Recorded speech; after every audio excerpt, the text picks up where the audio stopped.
Anyway, Hurricanes defensively are a little bit of a mess. And to help me maybe sort through it, my friend Luke DeCock of the News and Observer, who joins us on Fridays. The numbers are the numbers, and the numbers are gross. And Rod Brind'Amour is kind of baffled by all of it. And they have to get this sorted out, and it's not going to get any easier tomorrow in Colorado. Do you have a theory other than it's just 5 games, which is fair? Yeah, I mean, I think it's just 5 games, but I think there's some kind of specific things we've seen. One, Anti Raanta hasn't played very well, especially at the start of a couple of games. In a 5-game sample, that's a big deal. Right. Obviously, the 7-7-7 pairing is just not working. And I think, we're going to see in the long term, you and I had this conversation on the first day of training camp. Yep. I think Jalen Chatfield's a better fit for Dmitry Orlov than Tony DeAngelo. I think Jalen Chatfield earned the right to play ahead of Tony DeAngelo last year. And if you're going to talk about culture all the time, that's something you need to respect. Yeah. And then the third thing is we saw it last year with Brent Burns. We saw it with Dougie Hamilton. It's really hard to come into the system when you're not used to playing. And so I think we're seeing that right now for Dmitry Orlov. I think the mistakes he's made that are less understandable are his inability to get his shot through. It not just on the shorthanded goals where it's become such a big deal, but just even at even strength, there are a lot of times where he has what looks like an open lane and the puck just comes right back at him. So I don't know whether that's something that Tim Gleason can work on him with. Obviously, it's not something you've seen over the course of his career. It may just be 5 games of bad luck, but I don't know that I've ever seen a defenseman have more shots ricochet straight back at him and past him than what's happened to Dmitry Orlov. So to answer your original question, yeah, I think a little bit of it is 5 games. A little bit of it is the impact of goaltending is a little bigger in those 5 games. I think Antti Raanta is going to be fine. He's off to a bit of a rough. Yeah, and the truth is, Pyotr Kochetkov, I think Kochetkov came in and played well. Hopefully Freddie Anderson will be ready to go tomorrow in Colorado, but if he's not, I'm all about watching 52 take a swing, so to speak, at the Avalanche. And, if you're not playing well, especially defensively, that's probably the wrong team to deal with at this point with their speed. Not only up front, but their speed on the blue line, which is absolutely game-changing. Just specific to the 3-man weave on the third defensive pairing, the DeAngelo Orlov. I actually don't think the problem is DeAngelo. I think right, like people think that we're blaming Tony. I'm not. If we were starting the 2 players of the 3 who was playing the best, we'd probably be starting Chatfield and DeAngelo. Tony couldn't bail Orlov out, in my opinion.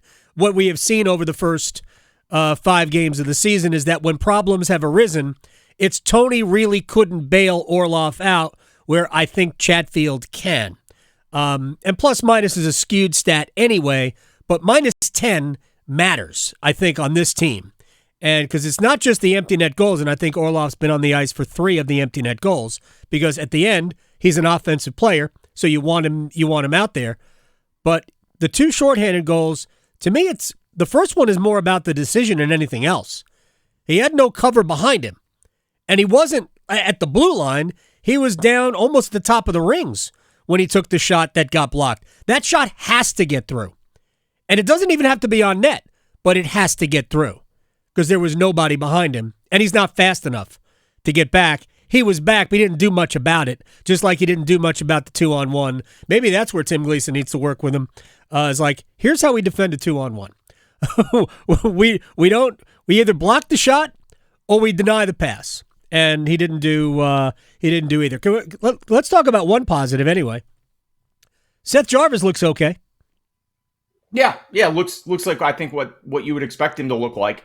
Coming off of last year, he obviously became a better 200-foot player last year and wanted to get back to being a more offensive player this year without giving any of that up. And we've seen that from him. This is a good sort of development curve for him over the course of his career. It's kind of what, people wanted to see from Marty Necas. It was a little later in coming, but you're seeing it now. And I think he's bounced back from a little bit of a rough start to be more of the player he was last year. Look, and with Svechnikov out, you need guys like Jarvis and Natchez to be at their best, because that is still a big hole to fill. We've gotten used to it because it was all of the playoffs and all of April and all of that. But Andrei Svechnikov is the rare sort of player who makes space for himself and others, and they've been doing it so far without that. That said, I don't look at the Hurricanes start and say, oh, the problem is they don't have Andrei Svechnikov. The problem is they're giving up too many goals. Right. And that, forwards obviously play a role in that. But I think, you and I so far here today have pretty much documented what the reasons for that are. And here's the thing, just to circle back to your point on Kochetkov, I think the mistake a lot of people made, especially sort of in arguing with me on Twitter, is to think of Anti Raanta as the second goalie and Kochetkov as the third. I've been telling people all along, the way to think of this is, even though Kochetkov is not here and he's in Syracuse or wherever he ends up next, Frederik Andersen is the number one, Peter Kochetkov is the number two, and Antti Raanta is the number three, which he's a role that he's sort of uniquely mentally suited for, to be here and not play very often, although obviously the start's not so great, but his history indicates he'll be fine. The fact that we couldn't make it through the first month of the season without Frederik Andersen going out is a little concerning, but that's why, people who are concerned about the three goalie arrangement, the history of Andersen and Raanta is that they are going to have injuries, although getting popped between the eyes is not necessarily something you can attribute to durability. But that to me is like the Kochetkov situation to me is sort of fine. And this is sort of how it was, one way that it was going to play out. Let me ask you one more question about this, and then we'll turn our focus to football real quick with Luke DeCock of the News and Observer.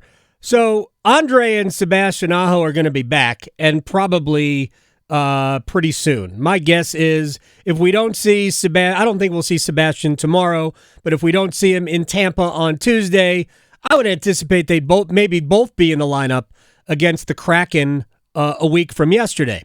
At PNC Arena when they have their second home opener. What happened? Where do players go? We know Brendan Lemieux is going to come out of the lineup.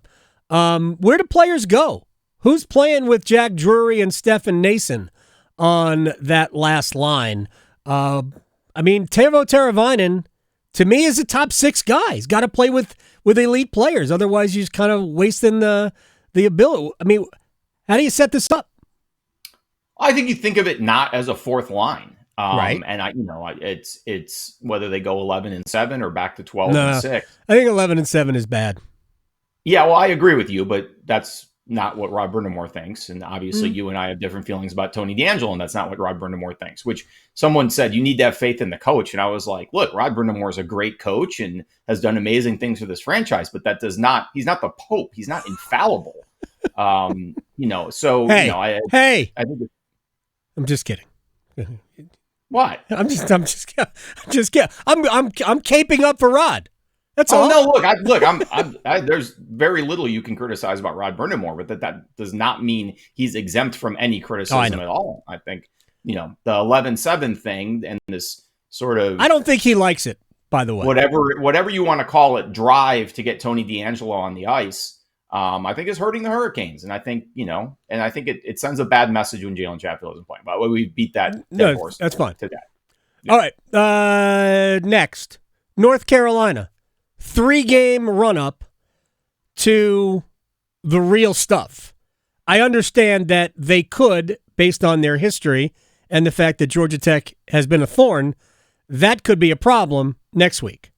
But this is a 3-game run-up to the 3-game finish in which North Carolina should be featured prominently in the college football playoff. Are we all prepared for that? No, I am. I've been talking about it since the start of the year. I think the thing that surprises me is how little Heisman talk is around Drake May, who I think is maybe not put up video game numbers, but has put the Tar Heels in position to win a lot, and played to the best of his ability, especially with some questions at wide receiver. No, and yes, Georgia Tech is tricky. That's a game that Tar Heels have lost before. Obviously, if they have the lead in the final minute, kneel. Don't make the same mistake others have made against Georgia Tech. But there's no reason why UNC shouldn't be 9-0, very much in the national conversation, heading into what are really 3 very winnable final games that just have a lot of emotional weight to them. Obviously, Duke may at that point still be playing for a spot in Charlotte. Yeah. At Clemson, this may not be a vintage Clemson team. That's still a very difficult place to play. And NC State, that's going to be NC State's season. So sure. There's a lot going on there, obviously. But yes, I think North Carolina should be 9-0. I think North Carolina should be very much in the CFP conversation. And I think it's going to be really interesting to see how the CFP committee, with Boo Corrigan, an ACC guy at the lead, handles the differences between UNC and Florida State, because I think those differences are real and they need to be parsed and assessed. But I'm not sure the committee's up to doing it. I was talking to Chip Patterson. He doesn't think that Michigan or Georgia right now would be in the top 4 of the college football playoff rankings. And based on what they have accomplished, who have they beat so far this season, I think North Carolina's non-conference schedule has been challenging without being really difficult, right? Minnesota's okay. App State has turned out to be good, but not great. South Carolina is okay, and they still have Campbell left. Duke at Florida State. If Riley Leonard is 100%, how do you see that? I think it's kind of a moot point because I don't think he's going to be 100% regardless. Okay. I think if he plays, the question is going to be, I think he'll be able to throw the ball based on what he was able to do this week in practice. I think he'll be able to run a little bit. The question is, will he have that slippery elusiveness that makes him Riley Leonard, the ability to shed tackles, to turn sacks into plus plays? He's been the Mr. Clean magic eraser for the Duke offense, basically turning what should be huge momentum plays for the defense into huge momentum plays for the offense, just because the defense can't tackle him. So the question is, an 85 or 90% Riley Leonard, can he do all those other things? I think so, probably, because he's a good athlete and he'll make it work. Can he be that elusive player that changes, negatives into positives for Duke against a team and a defense that has a lot of athletes, where he's going to need his full capability of doing that to give Duke the best chance to win? I think that's the real question for me. I assume at this point that Riley Leonard will play. I assume he'll be something less than full strength, but something more than half strength. And I think it's a question of what he can and can't do that we're only going to find out on the field. I will say this, even with a 90% Riley Leonard, based on the way Duke played against Clemson and Notre Dame, and both games were at home, I think Duke has every chance to win this game. I think there's a decent shot that Florida State, all amped up, at home, big crowd, is overlooking Duke in this game and does the same thing that Notre Dame did a few years ago when Daniel Jones went into South Bend and won, and not realize they're in a game until it's too late. Yeah, Duke's real. Duke's defense is absolutely real. If Riley Leonard can't do the things that Riley Leonard does, if he can't be elusive, then he should not play in this game, because he's only going to hurt himself more, and it's going to damage the rest of Duke's season. I'm not saying Duke should, sacrifice this game, but if Riley Leonard's not 100%, then he shouldn't play in it. And let Henry Beelan the fourth chuck the ball, because he is a great thrower, but I don't think Duke's going to beat them unless they have Riley Leonard and the ability to run and just change the game that way. But we'll see. We'll see. To me, that's what it hinges on, and I think Duke's defense is good enough to slow Florida State down. Final thing for you, but 32nd. It's ours. It's the first one, Luke. The Merseyside Derby. It's at Anfield. Liverpool has given up the first goal in 5 of their first 8 matches. What do you think? I mean, I remember where I was the last time Everton won at Anfield, and it was not the state of North Carolina. It's been so long. 13 years ago, right? There's a big debate among Everton fans, the Everton community, whether the Anfield half of the derby has lost some of its. Yeah, people aren't as emotional about it as they used to be, because they've been beaten down by not having won there in so long, and that we should just put all our chips on the Goodison Derby and just deal with that. I think this Everton team is capable of beating Liverpool. I agree with you. I like what I've seen over the last few weeks. I think there's some cohesiveness there, some coherence there that wasn't there before. They've scored a few goals, which is a novel concept for Everton. So I think there's a chance. I think there's a chance they catch Liverpool, like Florida State and Duke, looking past them a little bit. Sounds impossible to say in a Merseyside derby, but it's certainly possible given the history of this fixture. So I'm cautiously optimistic, but it's always the hope that kills you, and I don't have a ton of hope. I do. I think it's going to be a heck of a match. I really do. I think Everton will score first, and we'll see if Liverpool can climb over it and get to the line. All right, Luke. Good luck. Good luck. It's early. Get up early tomorrow. And yeah, then it is early. I will say this based on your prediction.